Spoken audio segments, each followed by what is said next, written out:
We're live. We're live, everybody. Here we are. Well, listen. Welcome to the show. Well, Listen up. listen. That's what's going on. My name is Brian McCarthy. Sitting stage right is Adam Henniker. This is the Brian McCarthy Interview Show on all of the social media platforms. It's Brian M. Show, except, ready for this? It's so crazy, except on YouTube. It's the Brian McCarthy Interview Show. So if you're watching this, you're probably watching on YouTube or maybe Facebook. Boomer. I'm just having fun. You watch it how you like. And so that's it. So welcome to our little nonsense here today. And we were talking about coffee right before we started here. We were talking about people that are like those like hipster coffee snobs, like fun fact. Yeah. The less roasted, I learned this from you. God, you are like the gift that keeps on giving. But the less roasted a bean is, the more caffeine it has in it. Yeah. And now here's where Very counterintuitive. I know. I'm looking at a bean, and this is the kind of monkey I am. I look at a bean and I see it. If it's as dark as midnight, I go, well, that must have a lot of caffeine in it because it's so dark. But now, putting those principles, applying those principles it's almost like quantum mechanics, quantum physics. Now I realize the more you roast it, you're leaching the caffeine out. And to put a pin in this conversation, because I know this is scintillating stuff, but the coffee that I just showed you that I enjoy is very dark, but they, as a matter of fact, make a point of saying to you, don't worry, everybody. It's got plenty of what they probably do is they probably start with a green coffee bean that has a higher. They probably mix in. There's Arabica bean. Go ahead. Everyone's tuning out. Go ahead. Arabica. There's your Arabica beans. Yep. That's I thought kind of a more high quality. I thought it was Arabica. So they're already out of the gate. I like Arabica. Well, Arabica. But there's the Arabica and then there's the Robusta, which is a little bit more. Is that like the American word robust? Maybe. I Robusta? Think so. Yeah, Robusta. I'm guessing. I'm guessing, yeah. Or American. English. Sorry, I don't know if it's Ted. Robusta or Robusto, but. Oh, Robusto. Give him my number. Hello. Strapping barista. Yeah. Hello, Robusto. But so I'm guessing that they maybe use a little country and a little rock and roll. Yeah, mix it because otherwise I wouldn't know how you would get a higher or they start with, I don't know, there's some kind of species of bean that has a higher content. Welcome to NPR. Welcome to What's Brewing. Get out your canvas tote bags. Yeah, right. Welcome. Speaking of another good coffee name, welcome to a couple of drips. I was going to say the drips. Yeah. But lukewarm drips. I was, I have one of those super automatic coffee machines. It's made by a company called DeLonghi, and I like it. I've had one of these things for a while, and it's the one where you put the beans at the top, and I know what I'm saying for everybody else, but you put the beans in, you press a button, and it grinds it, and it comes out. And it's funny because mine it broke. I don't know, the fucking element in it broke, so I had to send it back. And I guess the company's out of they're ostensibly outer space. Yeah, they're out of space. They come right from the seventh ring of Jupiter. Yes.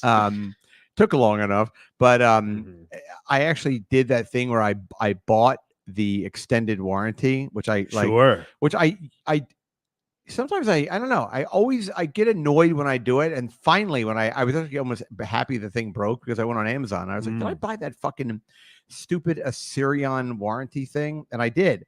So my it feels weird now. Yeah, I'm just dialing it. Okay, never mind. Sorry. Check.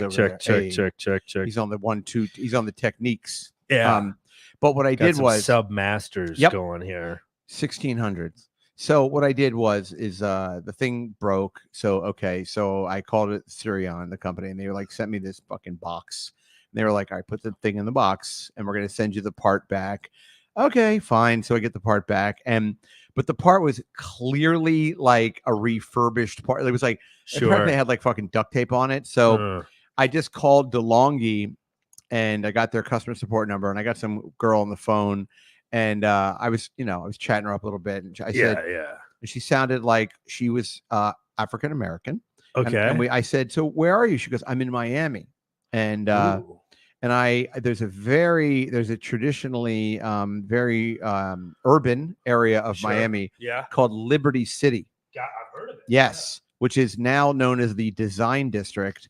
But it's a very black part of Miami, but apparently it's getting gentrified, blah, blah, blah. So I just threw it out there and I said, boy, a lot of, and this is so embarrassing, but I said, yeah, a lot of white people moving into Liberty City. A lot of crackers moving into Liberty City. A lot of crackers. Am I right? Yeah, right. And she immediately was like, you know Liberty City? And I said, yeah, I used to live in Miami. I said, I used to move weight.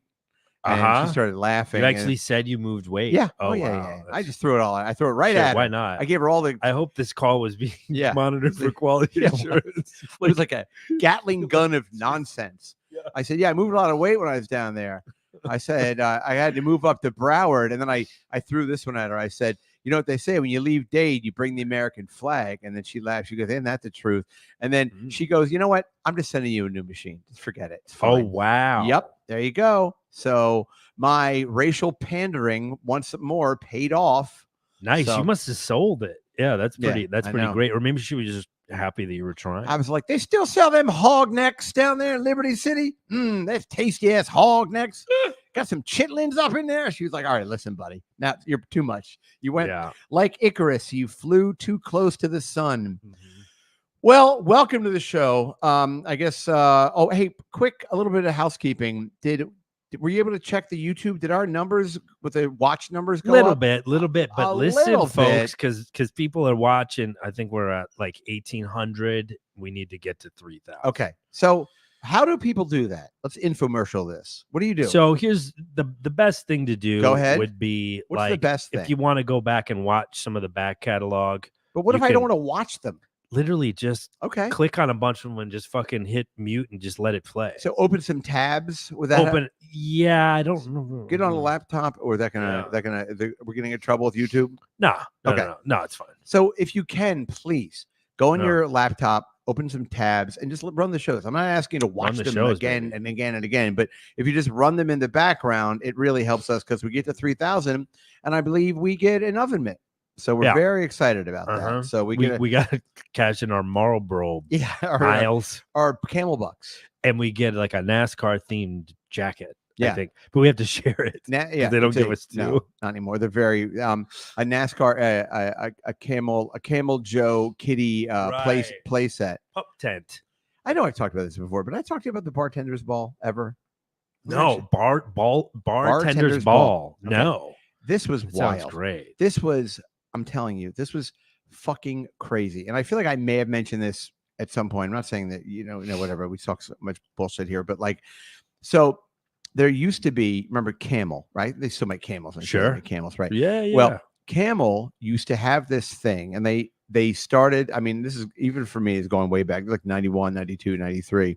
And Roseland, which was a music venue, concert hall kind of thing. It's now closed, but it was this famous place. I think they used to do like victory dances for your war bonds and shit. There it was over in Times Square. It was a huge venue, this massive place. So Camel would host something called the Bartender's Ball, and the Camel reps would go around to bars, nightclubs, and they would give out, it was kind of like Willy Wonka golden tickets. Yeah. And they would give tickets to the Bartender's Ball, and you would go to the Bartender's Ball, and like you getting a ticket, and it was a tight door. You had to have a ticket, but I think Roseland would hold like 5,000 people.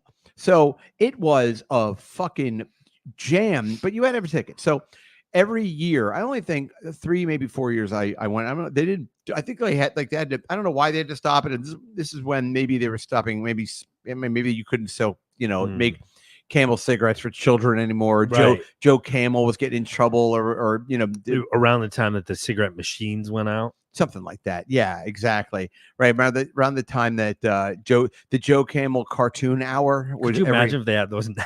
You'd have to have like 5 rolls of quarters. Yeah, exactly. You just plug in $25 worth of. Probably Apple Pay though. Probably put they would at least take a credit card. Yeah, exactly. Yeah. I feel like you can. I know. Like, I will get back to this. I know we're going. You can. Yeah, I want to know what goes on at the Bartender's Ball. But in Japan, you get everything in a vending machine. Right. Panties and booze and I think, all those things. Everything except round eyes. Okay. You might even be able to get that now. Yeah, they're doing a lot of that surgery. They really are. Just swap it right. A claw comes out of like the thing, just pulls your eye out. Ow! This is gonna hurt. Hold on, Gaijin. Okay, so bartender's ball. So what happens is everyone gets a ticket. I remember my friend Tim, who was brutally murdered. Oh no. Yeah. Tim. Oh shit. Yeah. It was crazy. So Tim ran Cafe Tabac and super sweet guy. And the irony of the bartender's ball was it was held like on a Sunday night, and a lot of people had to work. So you couldn't, but the bartender's ball went from like 8 p.m. to 4 a.m. And it was an open bar, an 8-hour open bar. There was a shitload. I've never smoked. I know you did. I've never smoked, so I wouldn't avail myself. I smoked Camel Lights when I was just a boy. Yeah, exactly. I think I stopped by the time I was 18. It's a beginner cigarette, right? Exactly. I think by the time I could buy cigarettes, I think I was already done. Yeah, when you were a Weeblo. Yes. We'll be loyal scouts. I was working on my Pinewood Derby.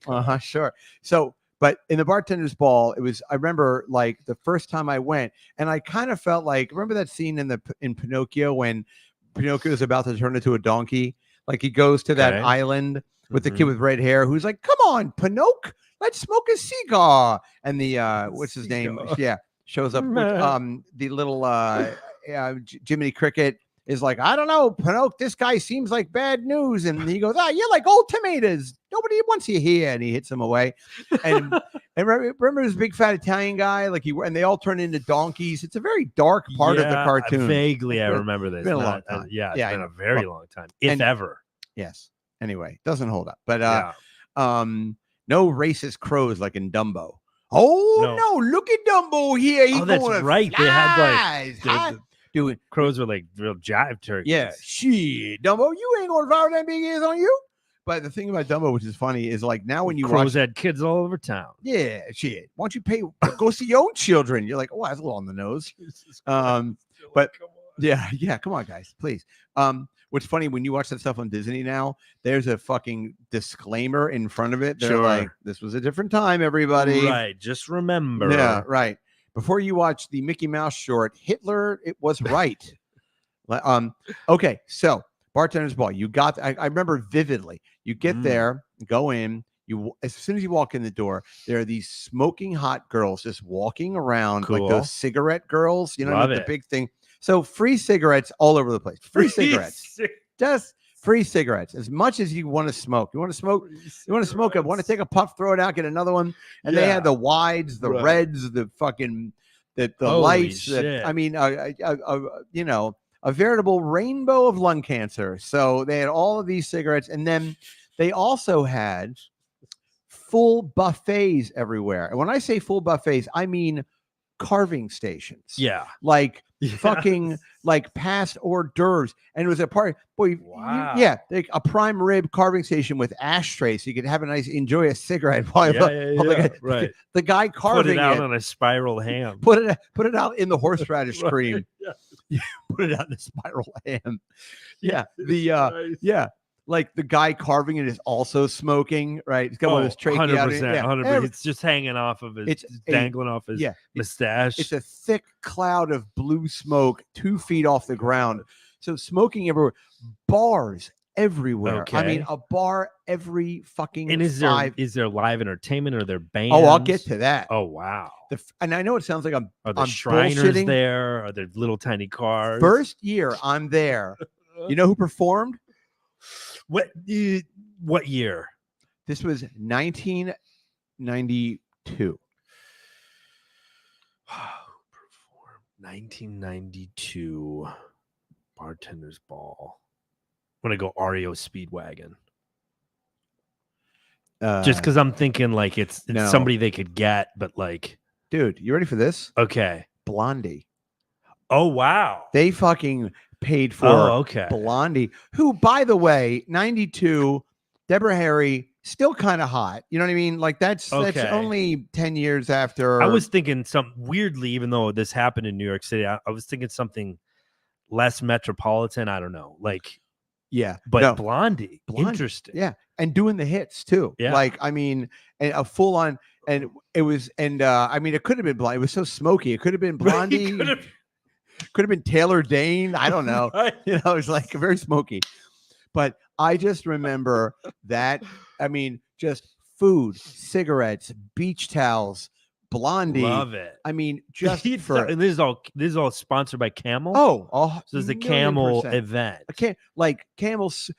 There was a guy dressed up like Joe Camel walking around like a character, you know, a big fluffy furry guy, you know, like I know. I'm telling you.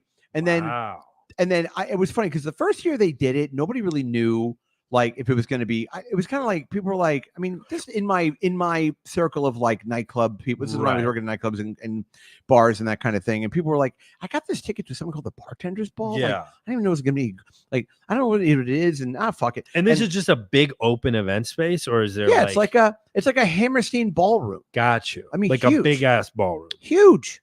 Like a stage. And was the idea that it's like marketed? Is it like for bartenders? Kind of like it's just like, or it's maybe they just used that as title. It was like a lot of like big mustaches and people like polishing like suspenders and things like. No, it was more like for people that work in the service industry. Sure, just industry. It was an industry event. Gotcha. And they called it the Bartender's Ball. And then the next year they leaned into the whole bartender idea because they had like those cocktail Tom Cruise people, like throwing the drinks around, flair bartenders, and right, and and celebrity ambassador Brian Dennehy. He's like, I wasn't in the movie. It was the other Brian, the Australian guy. Brian Dennehy's like, I was in Cocoon. Right? Why am I even here?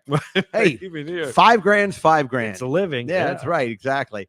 He played a bartender in the movie 10 with Dudley Moore. It's a deep cut. But anyway, so then next year, everyone was like, holy fuck, that Bartender's Ball was. I remember like running into people that I kind of barely knew at the Bartender's Ball and turning them and being like, are they just going to kill us at 4 a.m.? Like, this is ridiculous. You know, you got like a turkey leg in your mouth and you got a cheek full of Copenhagen, or, you know, you're just like fucking, you know, you're fingering Deborah Harry, you know, like what is going on here? So interesting.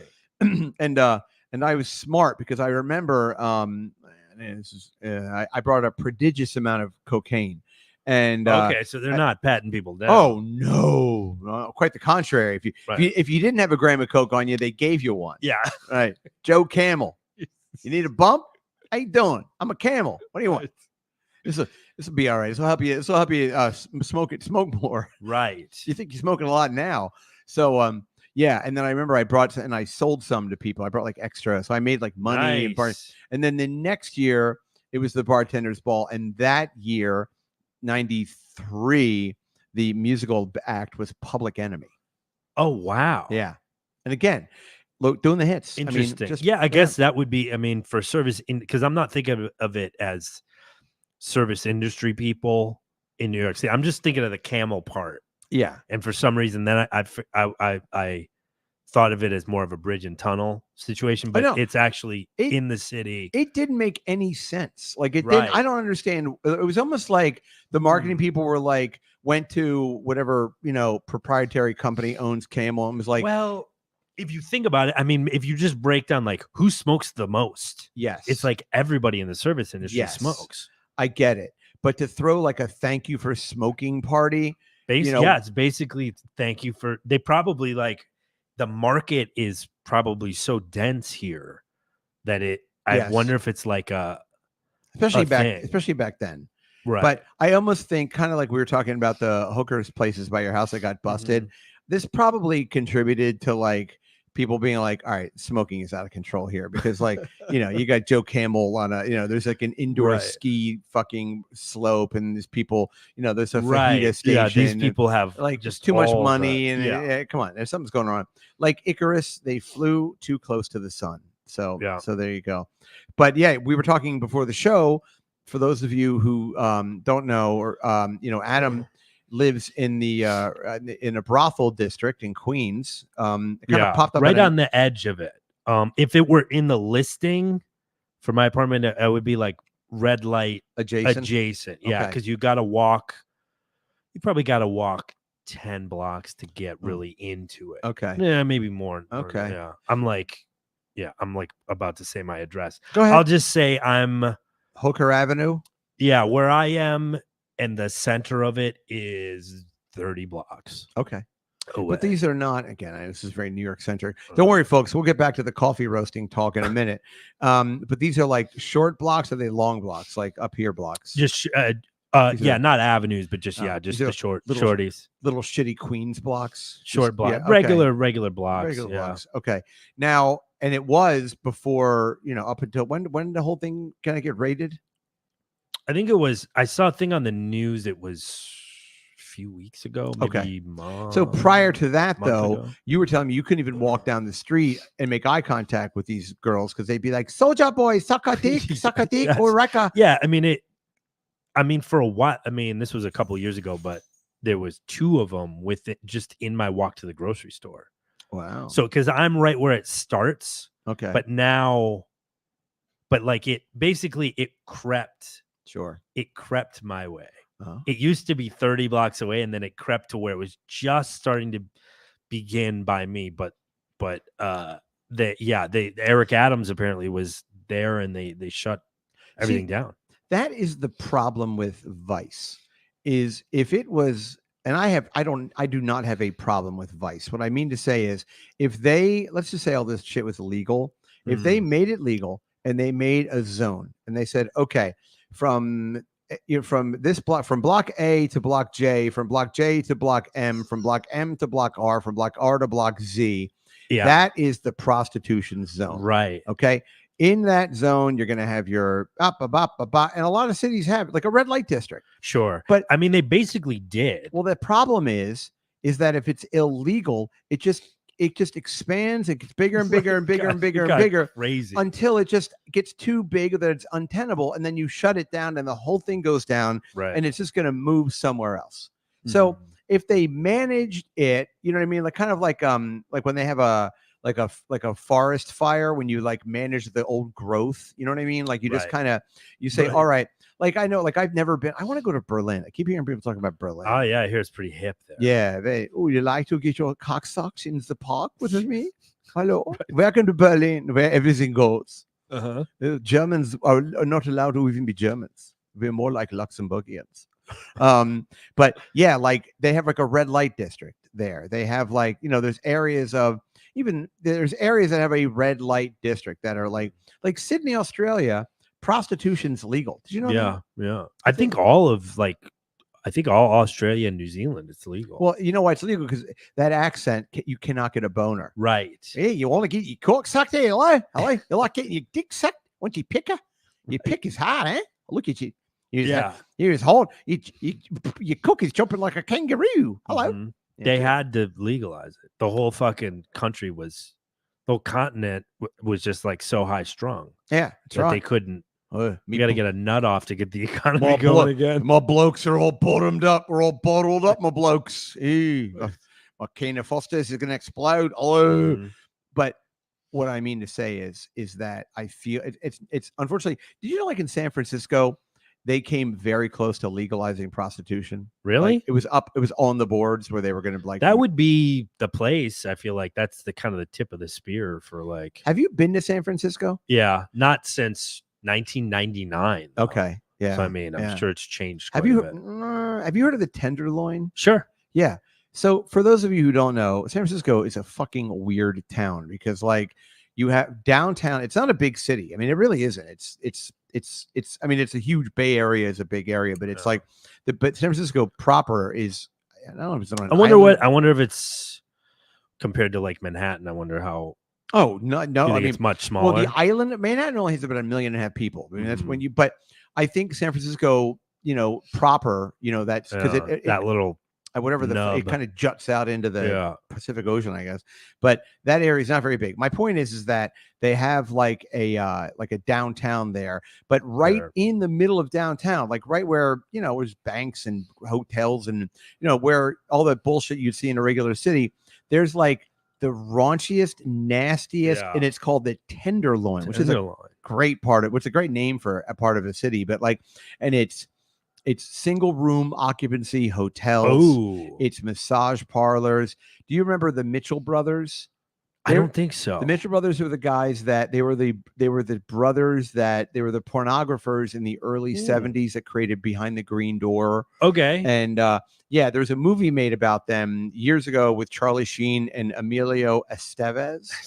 Yes, sure. About that, because famously one of the brothers shot and killed the other brother and went to jail for like a few years. But these guys, and they owned a porn theater in the middle of the Tenderloin. I think it was called like, I don't know, the Mitchell Brothers fucking Cabaret or something. Mitchell Brothers presents. Yes.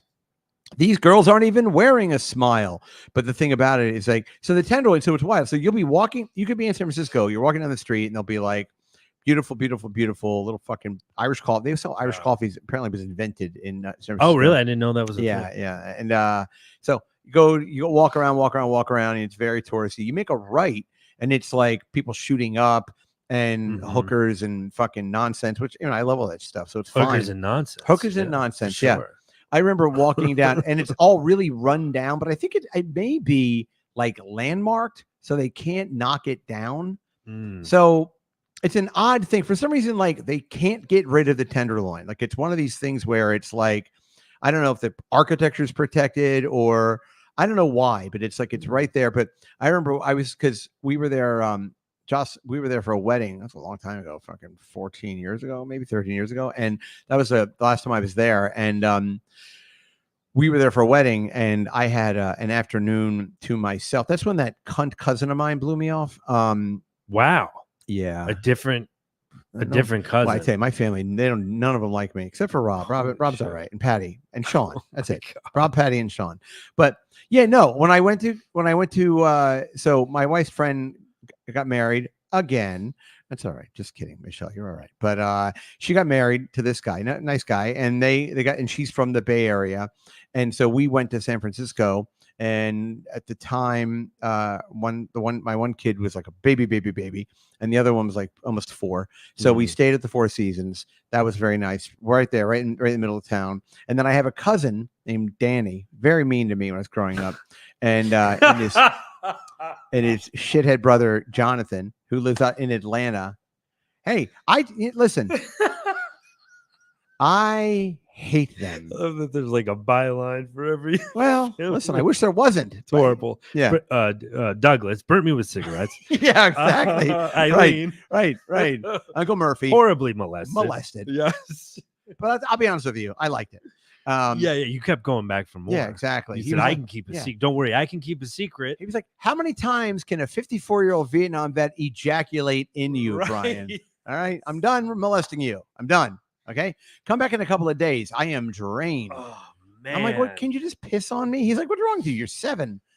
No. So my cousin Danny lived in he lived in San Francisco, like in San Francisco proper, and he was about to get married. Like I knew he was getting married to his girlfriend. So my wife and I were going to go to their wedding. It was some sort of a destination wedding and somewhere, and it's all kind of a little. Trust me, I remember the important parts. But so. He lived in San Francisco. So, I have this kind of like my other shithead cousin in Plano, Texas. I feel like if I'm going to a part of the world where these people live, I have an obligation, although that ship has sailed for me, but it only took me fucking. You definitely narrowed the field. Oh, yeah. Yeah. At this point, one cousin has to live like in Uganda or something. But so it's Danny, right? So he works I think he may work for like CNET or something. He's a tech guy now, and he worked so anyway, the plan was I called him and I was like, hey, this is when I lived in LA. I said, we're coming up from LA. We're coming to San Francisco. We're staying at the Four Seasons. Do you want to have dinner this night? And he goes, yeah, okay, great. And he goes, oh, his then girlfriend was going to join us. Okay, fine. So, because LA restaurants are not great in LA. Although now that I'm thinking back on it, there's better food than I didn't really give LA much of a chance in terms of the food, but whatever. So, but San Francisco has really, really good food. They do. Yeah. I mean, I have to give it where it's due. So I did my stupid little research and I found a place where like this really good Italian place. There is like a little Italy in San Francisco. Sure. So I found this place, made the reservation. I told him about the place. I said, okay, meet us there.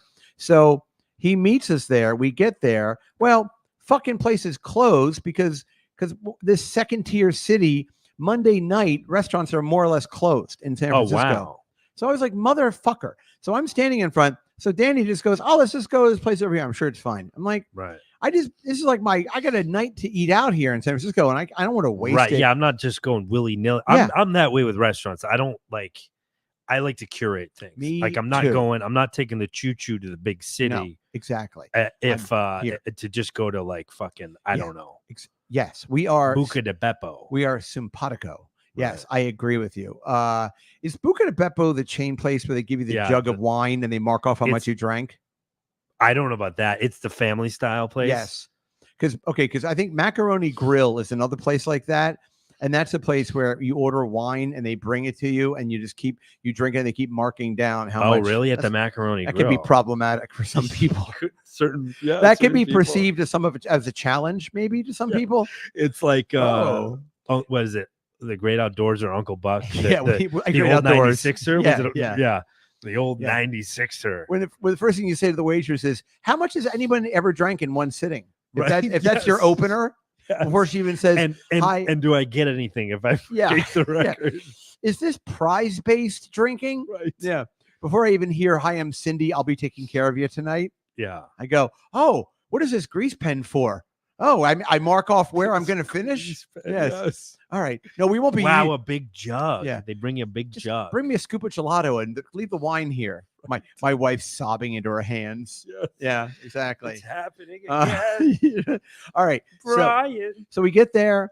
We go to this Italian place. We have a mediocre meal. And by the way, his girlfriend doesn't show up. He's like, I'm really sorry, but she was busy working. She died. Number one, I'm like, if only. Like funny. He goes too far with it. I go too far. He goes too far. She was actually, unfortunately, she was abducted. Yeah. We don't know. Yeah. She got abducted. Oh my God. And don't you have to be somewhere? Yeah. No, it's cool. I'll stay for. I just got one of her legs sent to me in a cooler from FedEx. Right. From the kidnappers. Her whole leg. Right. Everyone's very nervous. And then he goes, oh no, I hear the police are coming. Woo, woo, woo. I better go. It's coming from his phone. Yeah, he's calling on his phone. Yeah.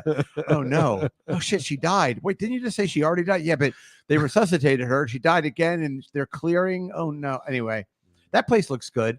So then we had this mediocre meal. Fine. It sucked. So I said to the guy, listen, tomorrow night we have plans, but we'd like to meet your girlfriend because, and by the way, we were staying at the Four Seasons. He worked across the street from the Four Seasons, like literally. Wow. And you know how I know that? Earlier that day, I have a friend of mine that lives in San Francisco, and his name is Brian. And he and I went to Chinatown for dim sum, like before, like we got into San Francisco, my wife and the girls, and my wife went off to do something with her friend, and then I had the afternoon. So that Brian and I walked over, a very hilly town.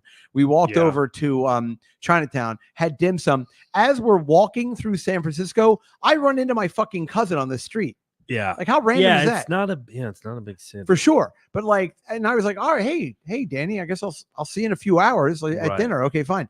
So I said, all right, listen, tomorrow night we have dinner plans. I said, but why don't you and your girlfriend come to the Four Seasons and we'll have a drink at the bar.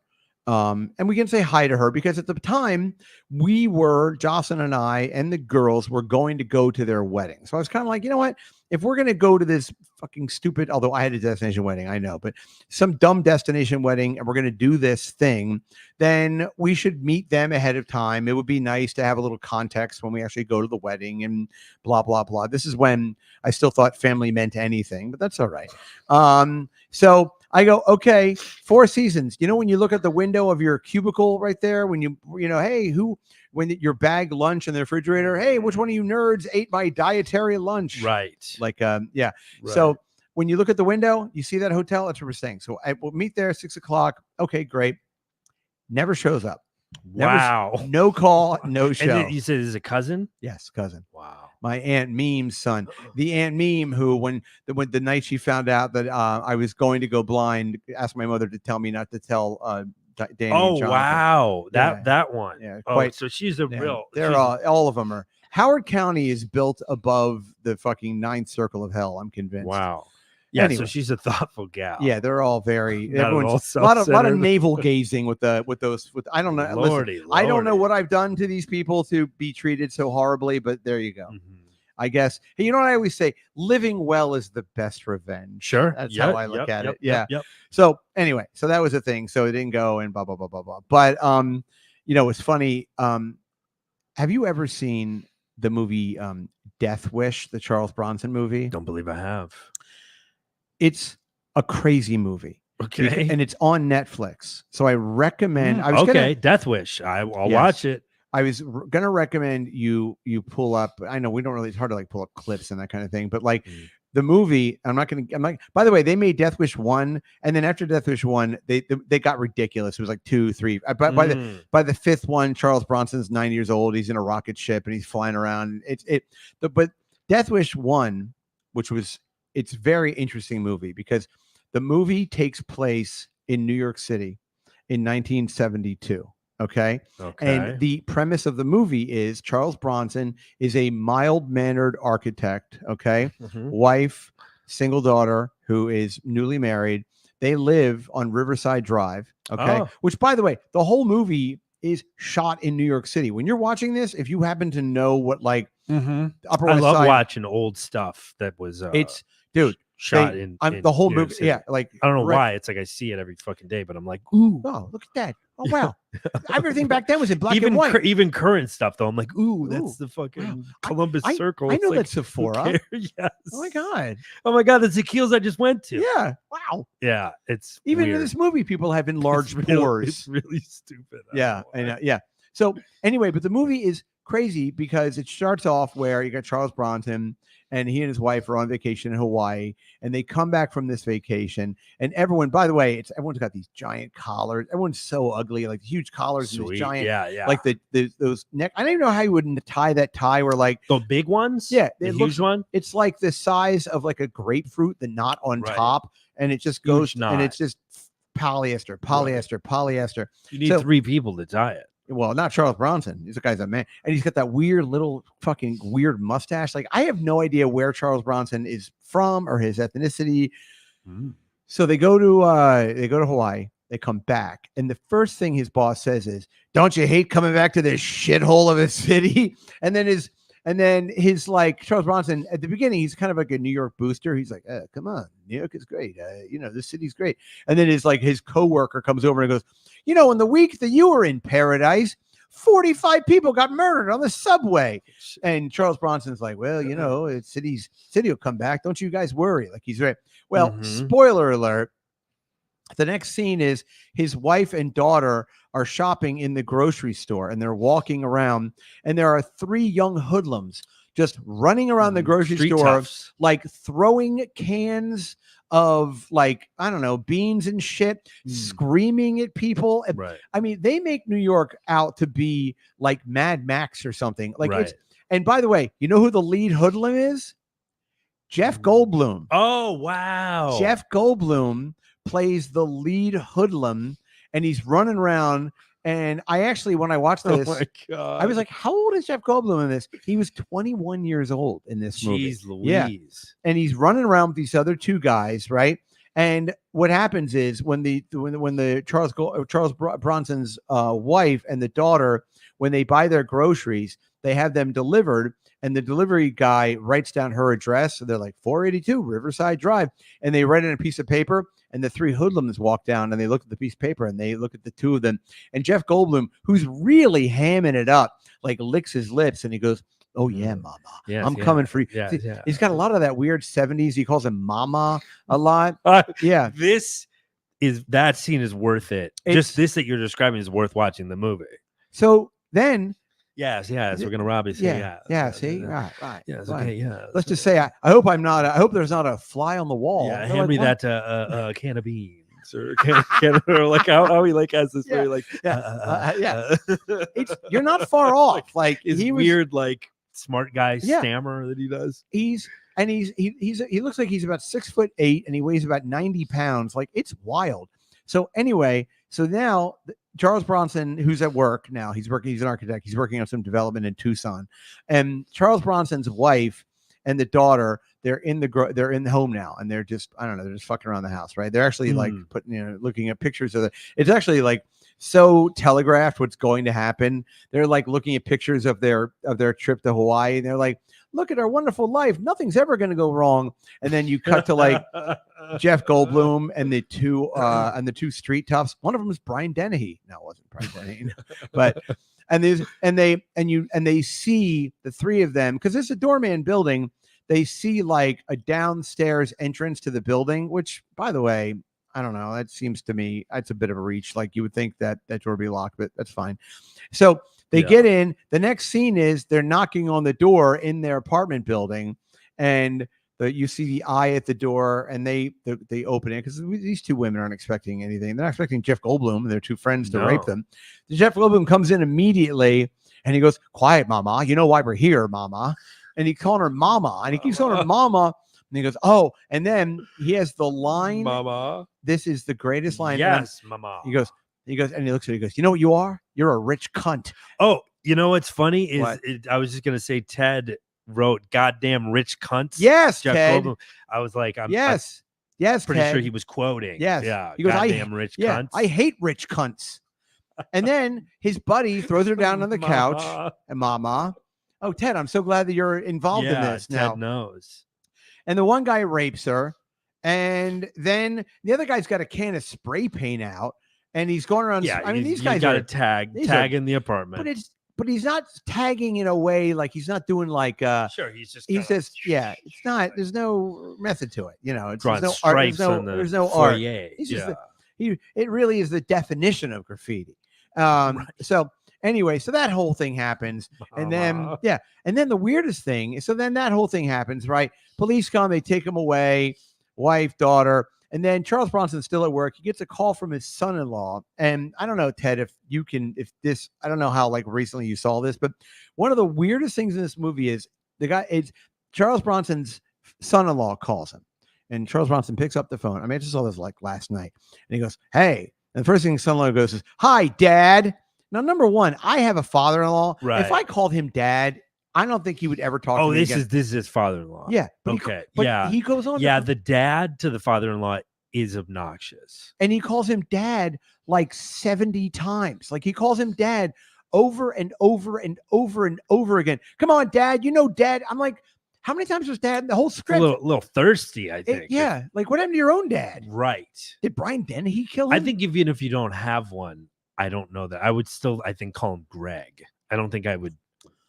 I mean, I don't know. It seems like I have heard, I don't know, but it was weird. Not only did he call him Dad, but he kept calling. If anybody watches this after we're talking about it, the first thing you'll notice after Jeff Goldblum raping his wife, although maybe his friend raped and Jeff Goldblum just kind of watched and rubbed his cock. Yes, hold on. Yes. You like that's what she likes. Yeah. She's begging for more. Yeah, dry as the Sahara Desert. Right. You'll have to make it wet with your own spit. Yes. Yeah. Go ahead. Tear her labia. Go ahead. Rip off her labia. Yeah.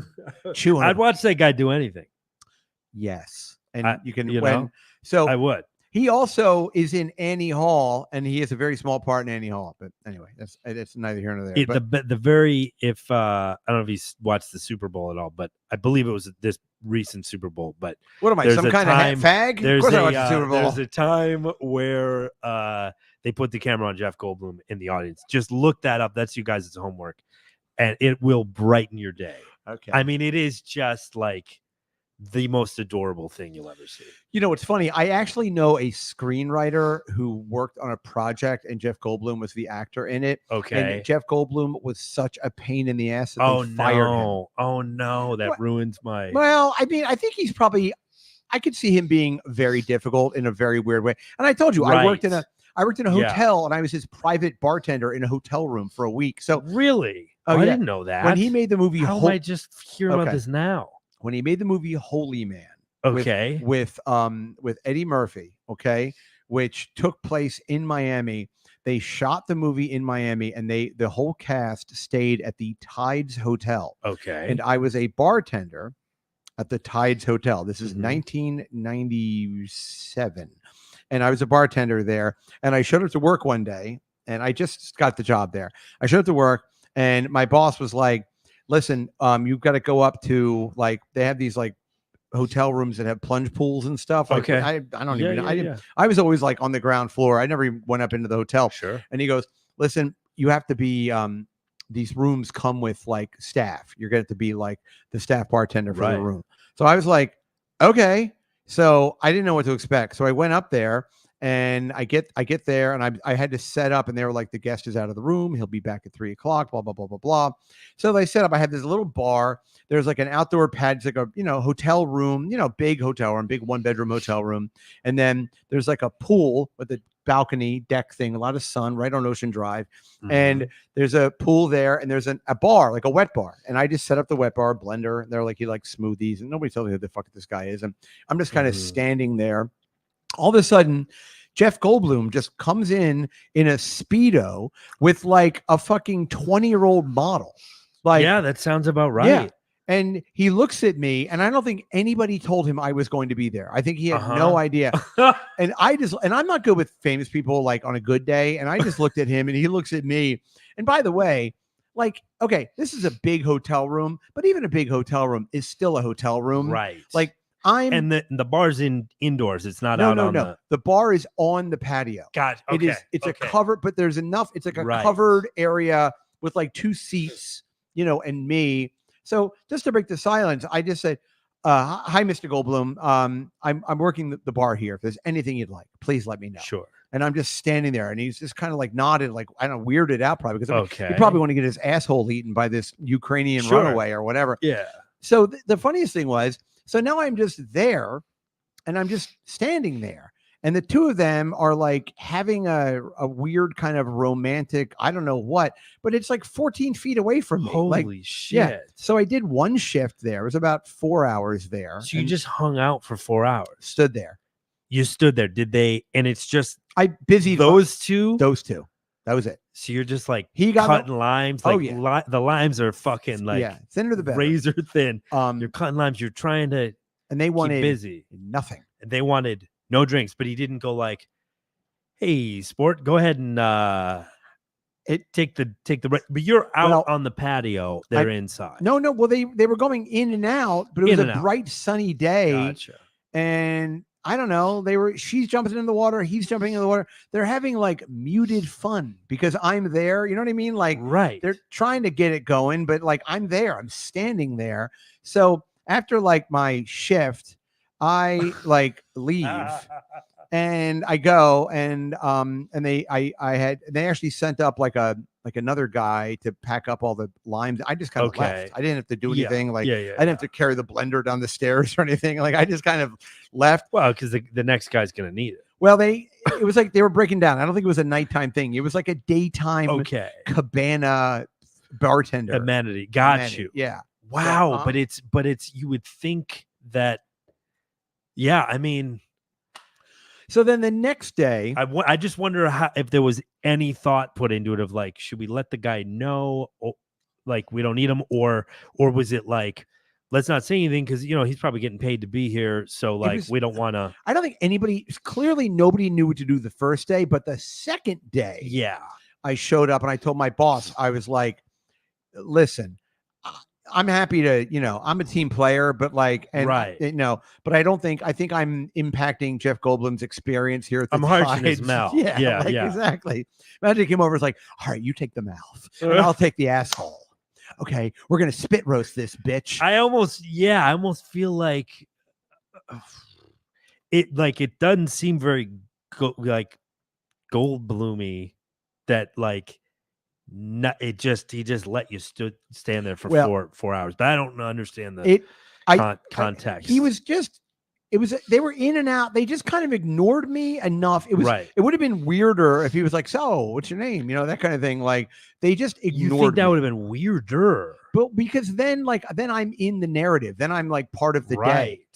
if they just kind of, I just stood there like a cigar store Indian. I was just kind of like, right. I stood there. And if they wanted to get it on, there was a bedroom they could go. It was like a suite kind of thing. Oh yeah, it was like a big 1-bedroom suite. And I do believe, I mean, I didn't see it, but I do believe that he did fuck her at some point because they went in for a while. Oh yeah, put it in my butt. No, she's a tranny. So anyway, so the second day I'm there, I come in, same kind of shit. I'm there before they're there, and then I'm in there was a kind of a door behind me, like a service door, which went out to a set of stairs and like an ice machine out there. And I'm out there, and I go out there, and I'm going down the stairs, and Jeff Goldblum is just coming up the stairs in this service thing, and we see each other. And at this point, I said, "Hi, Mr. Goldblum," and he looked at me and he was like, "I think he took the stairs all the way from the lobby. I don't know, like 14 floors." This tracks. Yeah, this sounds about right. He's like, "There's elevators in this thing." Yeah, wow. I wonder what that box was. Huzzah. Yeah, like he would say something weird, like "Saints be praised," right? And then like he didn't realize that there was right. So this hotel has a staff that stands 8 feet away from you, but he always sounds like because he kind of sounds like he's fascinated and amazed by everything. So, but I only know his public persona. I was never his bartender. I mean, you're never his personal bartender. No, I wasn't his wet boy. So then I'm in the hall. I get the ice. And I came down and I had a walkie-talkie on, and like an hour into my shift, and now like. He's in the room, but there's no girl, and he's just in the hotel room. Like he's in there, like he's just kind of, I don't know what he's doing. Like he's in the, I'm in the pool cabana and just by myself. By yourself. So I get a radio call and I pick it up, and they were like, "Hey, okay, you can break it down."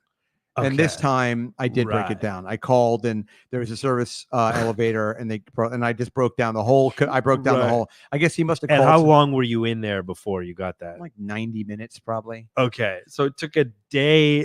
It took like roughly 6 hours to like. And I wonder if Jeff Goldblum like called down himself or called his agent or called. I mean. And if anybody thinks I'm full of shit, you can look up the movie Holy Man. It shot in. It was a colossal bomb. It was like Eddie Murphy plays like a fake psychic kind of guy, and Jeff Goldblum plays a newscaster. Maybe Gina Davis is in it. I don't know. Could have been the time necessarily. Wow. Although maybe not after The Fly. They didn't put them both together. It'd be funny if I have to go into the bedroom of the hotel room, and he's in the mirror squeezing his finger, and nails are shooting off like from the Fly. Yep, Brundle Fly. Have you ever seen the deleted scenes from the movie The Fly? No.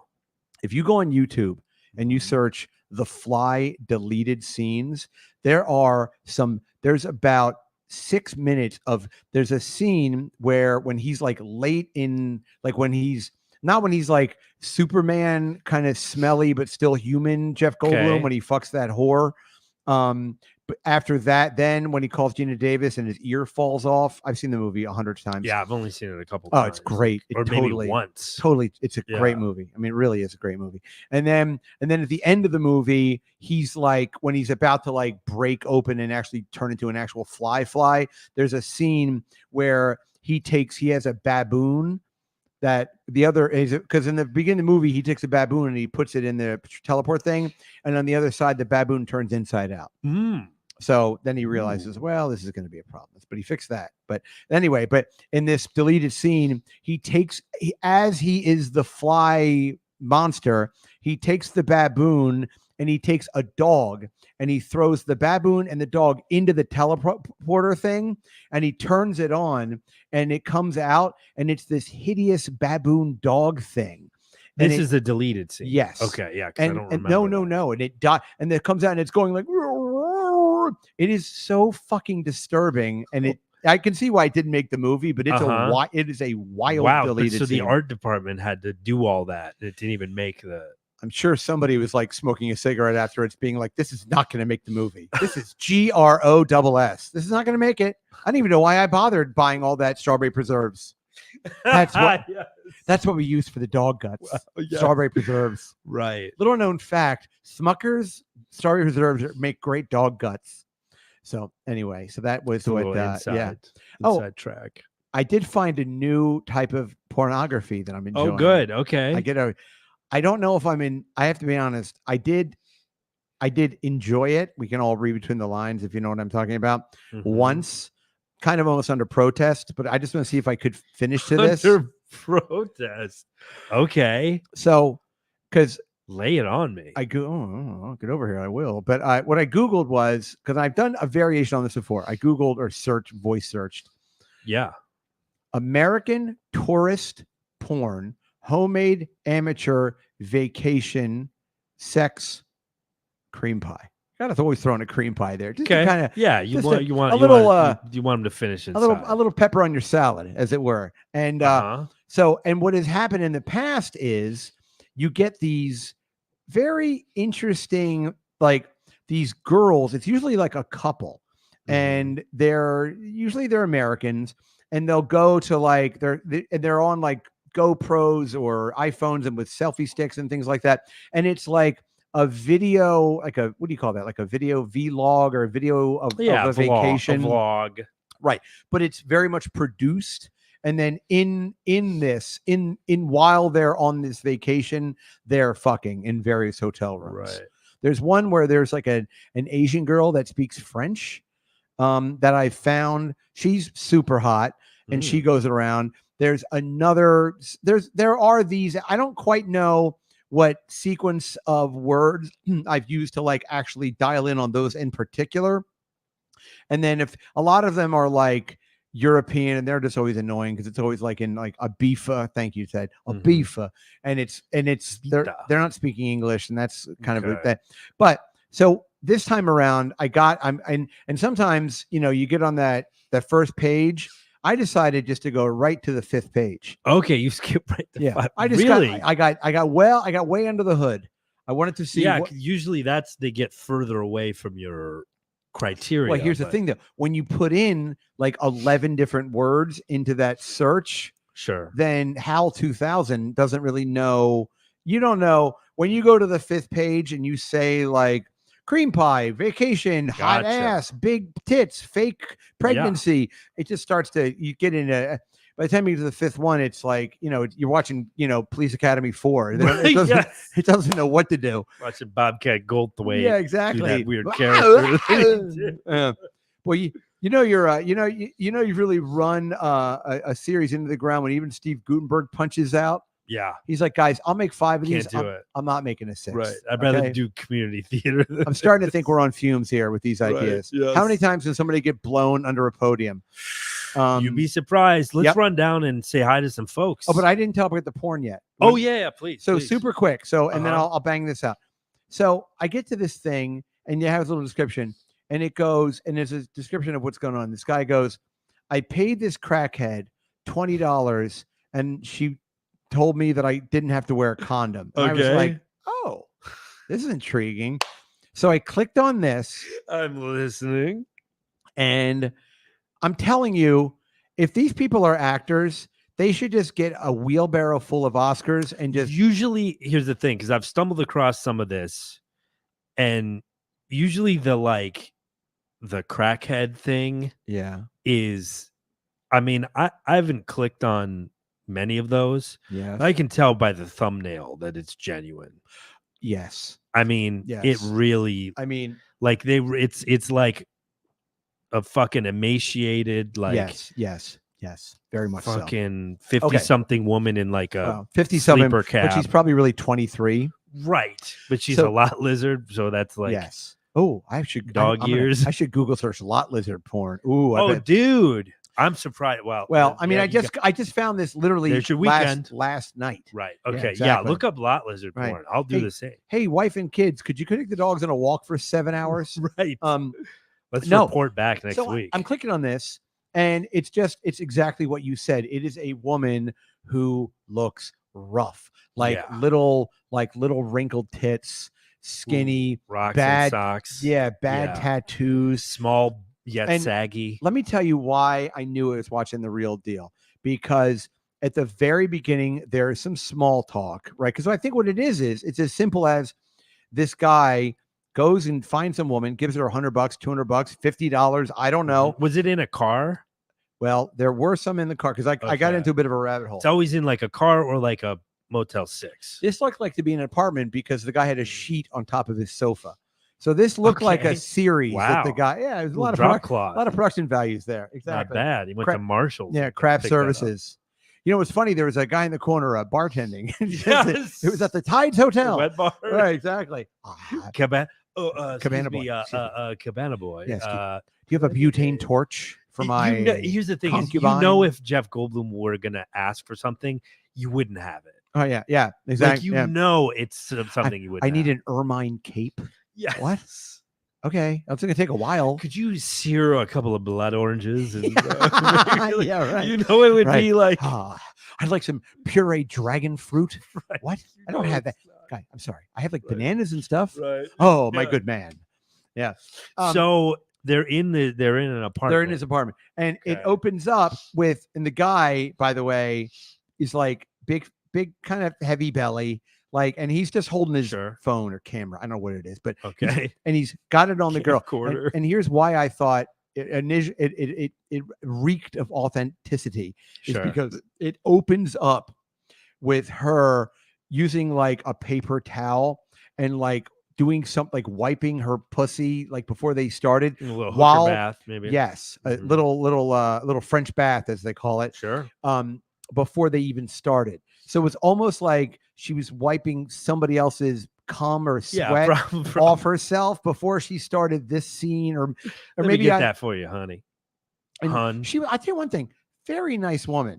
Okay. She's like, they were doing a little good bit attitude, a little bit of pregame. Like, she was like, all right, like, what are we doing here? And he was like, all right, well, you're going to suck my dick. And then I'm going to go doggy style and blah, blah, blah. And sure enough, she's sucking his dick, and and she was like, really, and as she's wiping out her snatch with a rag or something, or a paper towel or something, she's also getting him hard. She's like jerking him off while he's standing there. That's how you know it's real. She's multitasking. Yeah, it was a lot. Yeah, and there was just stuff on the table. There were like remotes on the table. Like, I mean, like like a letter from the city for like child support, like some sort of citation, unopened mail, Yeah.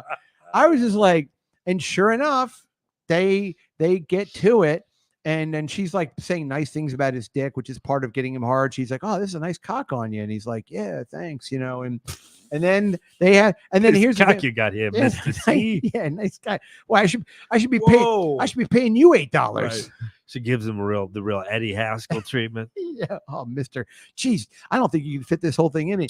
Wow. But I will say, when he does raw dog her, so there's no condom, and although I will say this, I have never seen a woman who looked like she was more barren. I mean, I wouldn't be worried about getting her pregnant, but I'd certainly be worried about catching something. Although she looked like a piece of hot aluminum foil. Like, I don't think this woman could even have an STD. Like, it was just she was just burned through. She looked like a space blanket. Exactly, like space, or that astronaut ice cream. Yeah, her pussy was like Dippin' Dots. Yeah, really, right. Space blanket and Dippin' Dots. Put it in your mouth; it'll get wet eventually. But so then after I watched that scene, if you click on that scene, then it'll start to open a bunch of other crackhead scenes. Okay, there are now you got the algorithm. Yeah, it is a genre. It is completely, as much as because I know, because I've never put in keywords for anything close to that, and maybe I put in something like escort or something like hotel room or tonight's girlfriend. Yeah, exactly. And I may have gotten some dash cam funny business. Yeah, there was definitely a scene where it was in a car. And that, but I like the vaginal sex part too. Okay. I don't just like right. I don't like just like the blowjob. It seems kind of gay to me to watch some. I don't want to jerk off to watch. Blowjob. Rarely. No, almost never. It wasn't a car. But anyway, so if you click on that, so we'll go to everybody. But there's definitely from crackhead. So it was that scene that you almost saw that as like a challenge, or was this then another scene later? I looked at that and I was like, I could make this work. But I bet there's something better in there. And when I say better, I wanted further down woman who was a little less, let's say in the 8th inning of her addiction. Yeah. I'm looking for a 4th inning gal. Ted, this is baseball talk. I don't know what cricket would be, or that snooker. Where on the pitch that would be snooker. Yeah, weird footy. Footy. Anyway, so I wanted, and I did. I found, but it was the same, different guy, but also in a house. Yeah, I believe this house had some beach towels thrown over the couch. Well, they're probably absorb more of the, whatever all that's going to be. But same thing. But they're out there on that one. And but same thing. She was talking to the guy, rubbing her pussy, jerking the guy off. Like, I mean, it's definitely like a playbook that they are read from. All right, let's say hi to everybody. Hey everybody. From the top, hey to Chris, hey to Ted. Our boy Ted says coffee ASMR. Hello to Chairman Meow. SD187 says Dream Team, baby. That's us. How you doing? That's right. We're here cleaning up. We're the cleanup team. Cleanup squad. Ted says it's called piss over here. Piss up over here. I don't know what he was talking about. That was at 12:51. Who knows? Could Ted be any more English, by the way? Like, no, I don't think if he tried. You know what? Churchill said I already said that. I'm not going to bore everybody. Joe DeLuca says, what about the green light district? I'm guessing is what he meant. We were talking about the Tenderloin. Fucking, I don't know. That's where everything goes. Shut up. Red light is stop. Green light is go ahead. Ebison says, the longer you roast, the darker it will be, and bolder flavor. Yep. You also burn off more caffeine. Yep. That's exactly what we were saying. Yeah. But we think that his coffee that you get is like laced with like a different species of bean. That's what I'm thinking. Yeah. That has they start with a higher caffeine content so they can roast more off, hence more caramelization. Wasn't I dozed off? What? Right, yeah. I think I actually blacked out too. I became Jeff Goldblum. Hi to Julian. Hi, Julian. Hi to James. Hi, James. Oh, James says R.I.P. Brody Stevens is sad day for comedy. It was 5 years ago. Oh, no shit. Yesterday was sad day in comedy. Oh, so great. Fucking. I remember that. Of all the blackouts I did those shows in, I definitely remember that. Sad day for comedy. That was really when the Zumach McCarthy feud kind of. What, Chad? Is it your birthday? I mean, talk about co-opting someone's suicide for your own stupid. And he was kind of. I mean, they were friends-ish. I mean, I know Brody hung out with. Here's a lot why of people, Chad Zumach exists. He exists to make other people feel funny. Like, if he's I will say this: there is kind of a renaissance, Zumach renaissance going on. Oh yeah, why don't you do a show with him? He's been back. We are on a show. I'm not here to do this. Yeah, a couple times a week we do. I'm in a weird headspace. Usually once a week he's on, but he's been lucid, he's been sober, and it's been different. Yeah, it's weird. Everybody. I'm glad he's having a third act. Right. Hi to Matthew. Hi to Matthew. Good day, gentlemen. He says, "Love you, sirs." I love you too, sirs. What's that? Just the fact that he gave my phone number out on that was that for me is sort of an unforgivable. And that was really just a thing that Kevin would threaten to do. So it was like a derivative of a thing that he didn't even do. It was asinine. I'm with you on that. Okay, thank you. I don't get why they. Sorry to hurt your boyfriend's feelings. Yeah, we're very close. Yeah. What's your name? Adam Zumach? Where are you guys registered? At the Stolen Credit Card Cafe. Where are you gonna have your reception? At the Stolen Credit Card Cafe. In the locker room of a shitty gym. Lifetime Fitness. Lifetime Fitness. Thank you. Hi to Julian. Hi, Julian. Julian says MLC next week, Brian. Probably. Sure. I told Kevin. I said he's ready. Give me the nod. I've been ready forever. I don't care. Give me the nod. I mean, we built up so much anticipation.